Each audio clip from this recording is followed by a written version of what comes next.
Hi, my name is Melinda Petaway. Some of you watching this may also know me as Cookie, and some of you watching this video may not even know me at all. But I really want to do this video because we're getting ready for Walk in Mess, and that's going to be April 24th at the RBC Center here in Raleigh. And we're contacting family, friends of friends, and I was diagnosed with multiple sclerosis, also known as MS, in August of 2008. So this is only my second year being a team captain. And some of the people that I'm contacting, this is the first time them learning that I have MS. And I get a lot of mixed reactions. One of the most common reactions I get is people are a little confused about it. They really don't know what MS is. When I was diagnosed, I really didn't even know what it was. I had an idea, but I wasn't sure exactly what it was. But I tell people all the time, I'm not one of Jerry's kids. We don't have a telethon. So people do get us confused with the Muscular Dystrophy Association. A lot of times people will apologize and, and say they're so sorry and, to look so well and all that kind of stuff. Well, I really appreciate it, and I don't want you to feel sorry for me. And there's really no need for you to apologize about me having MS unless you gave it to me. And if you gave it to me, yeah, I would want an apology. I want several apologies. But since you can't give anybody MS, that's not how you get it, you don't have to apologize. I think a lot of the confusion is, what exactly is multiple sclerosis? Well, MS is a chronic, often disabling disease of the central nervous system.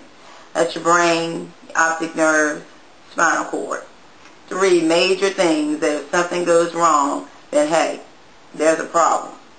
Well, there's 4 different types of MS. There's relapsing remitting, secondary progressive, primary progressive, and progressive relapsing. The type of MS that I have is relapsing remitting, and that's also what 85% of the people who are diagnosed with MS, that's what they're initially told the type of MS that they have. And what relapsing remitting means is that if you have an attack, or the technical term for it is exacerbation, where you're having some symptoms of the worsening neurological symptoms, or sometimes you may not even have the symptoms. The symptoms may be invisible.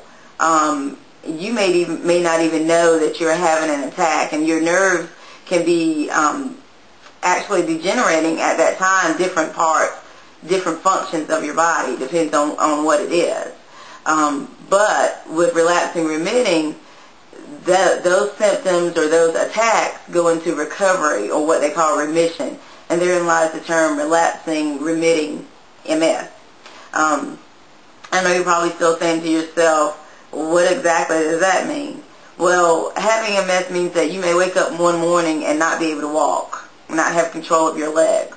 You may wake up one morning and have impaired vision. You may wake up one morning and for a long period of time you may not be able to remember things. Your memory is not working the way it's supposed to be. I know you're saying, well, hey, that can happen to anybody. Yeah, it can, but this is directly caused by a worsening neurological function. About the memory part. There can be symptoms that the naked eye can't see, that you looking at me, you probably wouldn't be able to see it. An attack that I had was my feet went numb, my hands went numb, and you may be saying, that's no big deal. Numb hands, numb feet. Try walking on feet that you can't feel. Legs that you can't feel. Trying to grasp a pen. I couldn't grasp a pen, I couldn't type, I couldn't cook, I couldn't drive. So it really affected the quality of life that I had during that time. Luckily for me, they put me on a course of steroids, and I had to go to the hospital for 7 days for an injection at the same time every day, and those symptoms went away. Thank God, because they were annoying, very annoying. A little more about something about when you're numb. It's like there's to me, the feeling to me, and I don't know if it's going to make sense to you, it's like I had a little leg inside of a big leg that I could not feel. I don't know if you understand what I mean. It's sort of like when your foot falls asleep, but I could kind of like feel in the middle, on the inside of my leg, but not on the outside. It's weird, I know, but I'm glad that that's gone. A couple of facts about MS. There's about 200 people that are diagnosed with MS per week in America. About 400,000 people in America have been diagnosed with MS, and about 2.5 million people in the world have been diagnosed with MS. And that number can be more than that, but the CDC, the Centers for Disease Control, does not make it mandatory for physicians to report all new cases.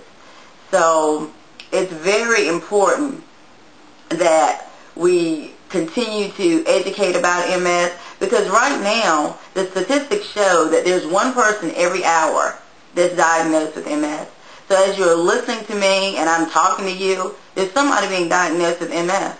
And I'm sure that they're probably confused, they may even be mad. Because a lot of times, one of the first things that they tell you when you're being diagnosed with MS is that there is no cure.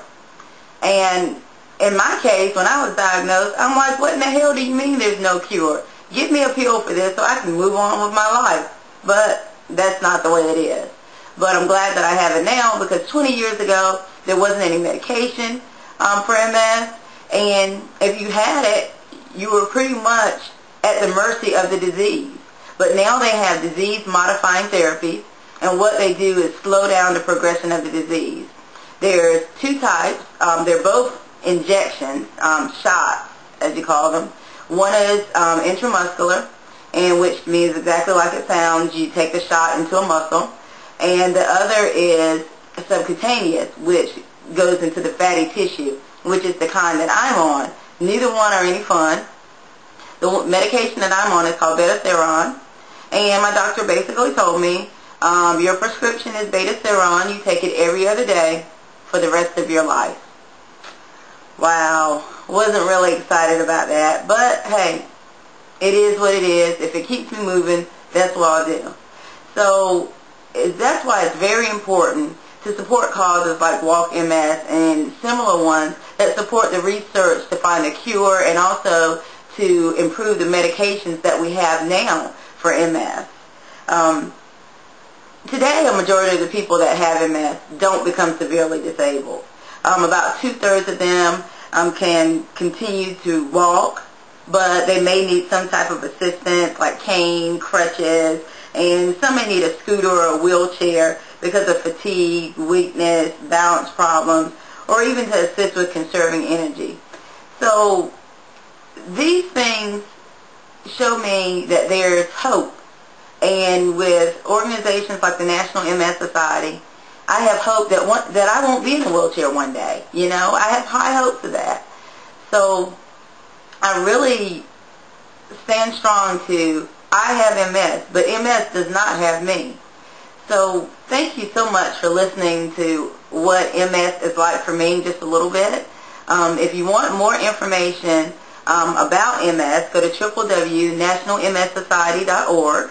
And if you would like to join the team for Walk MS, go to the Walk MS site on the website for National MS Society, and select the team Stiletto Stompers and Steel Toe Treaders, and go on my personal page on that site as well to see how we came up with that name.